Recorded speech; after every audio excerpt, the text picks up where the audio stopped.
பெருமாளின் அவதார ஸ்தலம் ஸ்ரீவல்லிபுத்தூர்.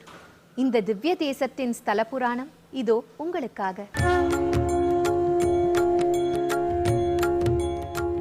ஆயிரக்கணக்கான வருஷங்கள் புராதனமான இந்த ஊர் ஸ்ரீவில்லிபுத்தூர்.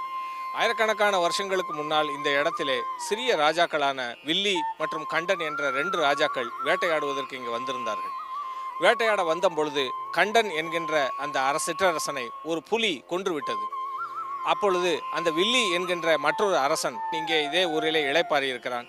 அந்த அரசனுடைய கனவிலே பெருமாள் தோன்றி, இந்த இடத்திலே ஒரு புத்துக்கு கீழே என்னுடைய கோவில் இருக்கிறது, அதை நீதான் எடுத்து கட்ட வேண்டும் என்று சொல்லி அவருக்கு அசரீரியாக வாக்கு கொடுத்திருக்கிறார்.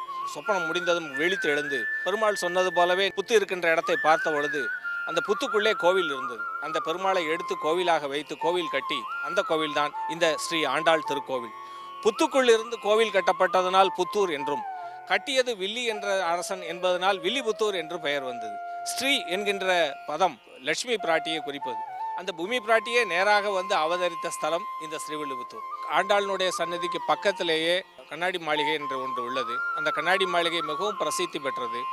ஆண்டாள் முகம் பார்த்து கொண்ட கிணறு அந்த சன்னதிக்கு பக்கத்திலே இருக்கு. அது மட்டும் இல்லாமல் ஆண்டாள் கோவிலுடைய மற்றொரு சிறப்பு, இந்த முழு ஆண்டாள் கோவிலையும் பார்த்தோம்னா அதனுடைய கட்டிடக்கலையை பார்க்கும்போது ஒரு இடத்துல கூட ஒரு சிமெண்ட்டோ அல்லது ஒரு இரும்போ எதுவுமே அவங்க பயன்படுத்தாமல் 1000 வருஷங்களுக்கு முன்னால் கட்டப்பட்ட இந்த கட்டிடக்கலைக்கு ஒரு சான்றாக விளங்குகிறது. இந்த ஸ்ரீவில்லிபுத்தூரினுடைய கோபுரம் இது 400 வருஷங்களுக்கு முன்னால் கட்டப்பட்ட கோபுரம்.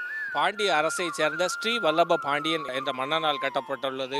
இந்த கோபுரத்தினுடைய இன்னொரு சிறப்பு என்னன்னா, தமிழக அரசினுடைய அரசு முத்திரை, அந்த முத்திரையிலே பார்க்கின்ற கோபுரம் இந்த ஸ்ரீவில்லிபுத்தூர் இந்த கோபுரம் இரும்பு அல்லது சிமெண்ட் அல்லது மற்ற கலவைகளால் கட்டப்படாமல் வெறும் சாதாரணமான செங்கல், சுண்ணாம்பு, கடுக்காய் அல்லது கருப்பட்டி இந்த மாதிரி கலவைகளால் கட்டப்பட்ட கட்டிடம் 400 வருஷங்களுக்கு மேலாக இன்னமும் அது ராஜகம்பீரமாக அந்த கோபுரம் விளங்கி கொண்டிருக்கிறது.